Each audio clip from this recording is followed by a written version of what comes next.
All around the world, there are tribes who have lived the same way for thousands of years, in forests, deserts, mountains, and islands. But now, many of these ancient cultures are disappearing. Their languages are fading. Their lands are being taken. And their stories are at risk of being lost forever. In this video, we travel across the globe to discover the top 10 disappearing tribes, and the powerful traditions they're fighting to protect.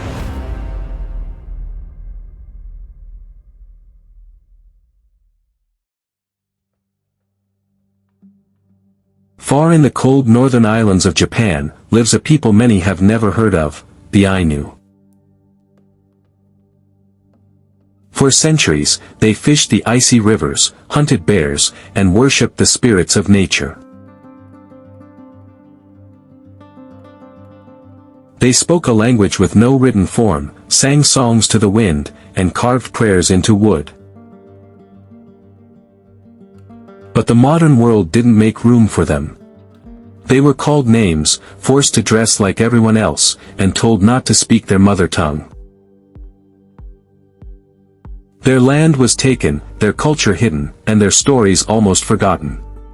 Today, only a small number of Ainu people remain. Some still pass on their dances, wear their beautiful robes, and honor their gods, but it's a quiet fight. The voices of the Ainu are fading, like snow melting into the sea.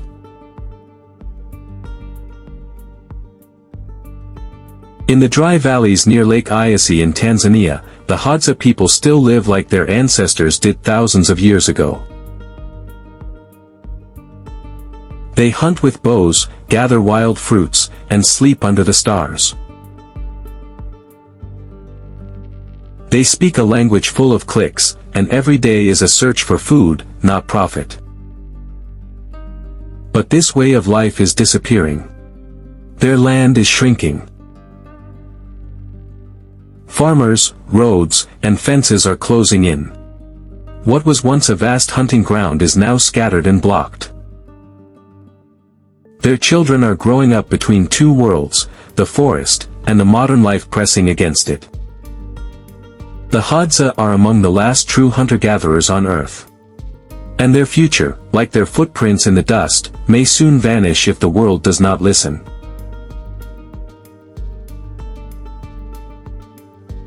In the high mountain forests of Kenya live the Ogiek, one of the last forest-dwelling tribes in East Africa. For generations, they lived quietly among the trees, gathering honey from wild bees and hunting small animals. The forest was their home, their school, and their sacred place. But the world outside grew louder. Governments called them squatters. Loggers came for the trees. The Ogiek were pushed out, again and again. Many were forced to leave their homes and settle in places they didn't understand. Today, their forests are nearly gone. Their children speak other languages. Their stories are harder to hear. But some Ogiek still return to the woods, still gather honey, still sing to the forest. They remember who they are, and what they're trying not to lose.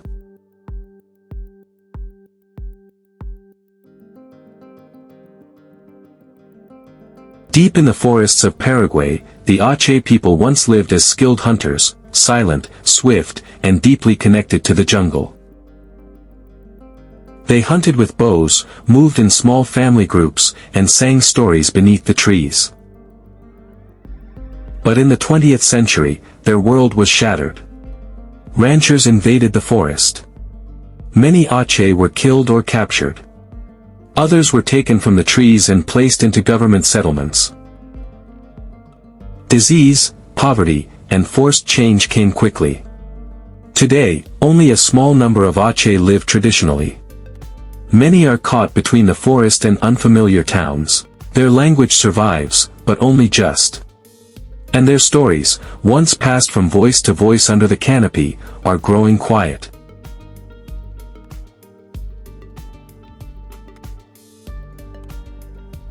In the thick lowland rainforests of Bolivia, the Chimane, also called the Tsimane, have lived in harmony with nature for centuries.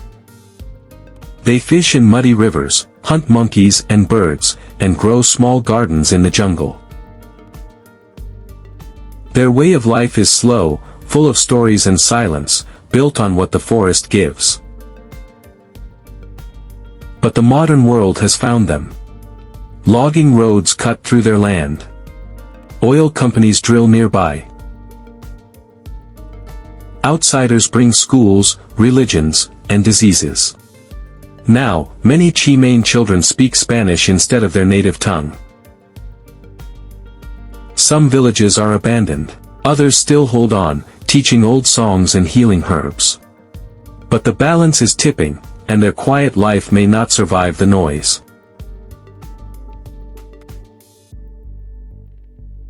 Hidden in the rainforests of peninsular Malaysia, the Batak people live a life rooted in peace and nature.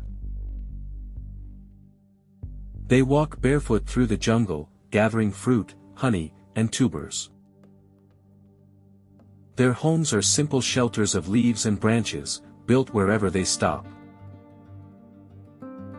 The Batak live without violence, without possessions, and without greed. They believe the forest gives enough for everyone. But now, their forest is disappearing. Loggers tear down the trees. Roads slice through their hunting paths. And diseases brought by outsiders hit hard. The Batak are pushed toward towns and clinics, toward a world that doesn't understand them. Some still hold on, sleeping under the stars, whispering stories in the dark, and remembering a time when the forest was whole.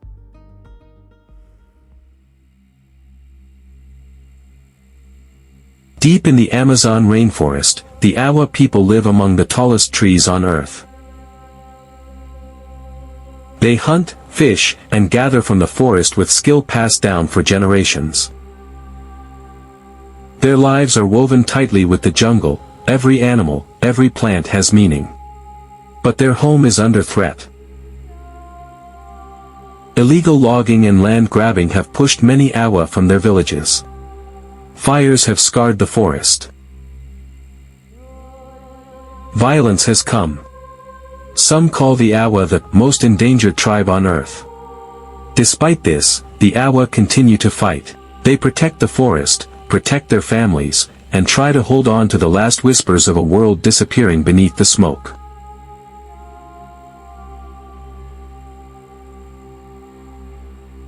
On a small, remote island in the Indian Ocean, the Sentinelese people live almost untouched by the outside world. They protect their home fiercely, no outsiders are allowed near. They live by hunting, gathering, and fishing from the sea. Little is known about their language or culture because they reject contact. The outside world calls them the last uncontacted tribe, but many fear their way of life won't survive the pressures of the modern age. Disease, illegal fishing, and curiosity threaten to bring destruction.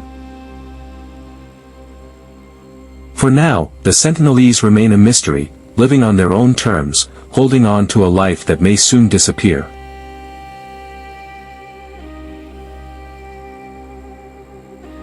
High above the jungle floor, the Korowai build their homes in the trees, some reaching over 30 meters tall. They live in small clans, relying on hunting, gathering, and their deep knowledge of the forest. For a long time, they were unknown to the outside world. Even today, their rituals and beliefs are deeply connected to spirits and ancestors. But logging and outside contact are slowly changing their lives. Some Korowai have moved closer to towns, while others resist, holding on to their treehouses and traditions. Their future hangs in the balance, a fragile bridge between two worlds.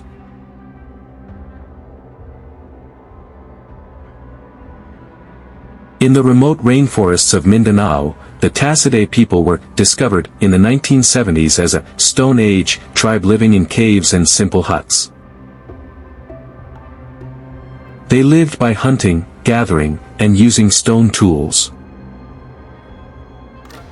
Their discovery sparked worldwide fascination, but also controversy.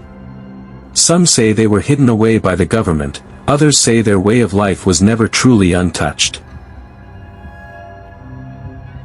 Today, the Tassidae struggle to preserve what remains of their culture. Many have been forced into villages and modern life. Their story is a reminder of how fragile isolated ways of life have become in a changing world.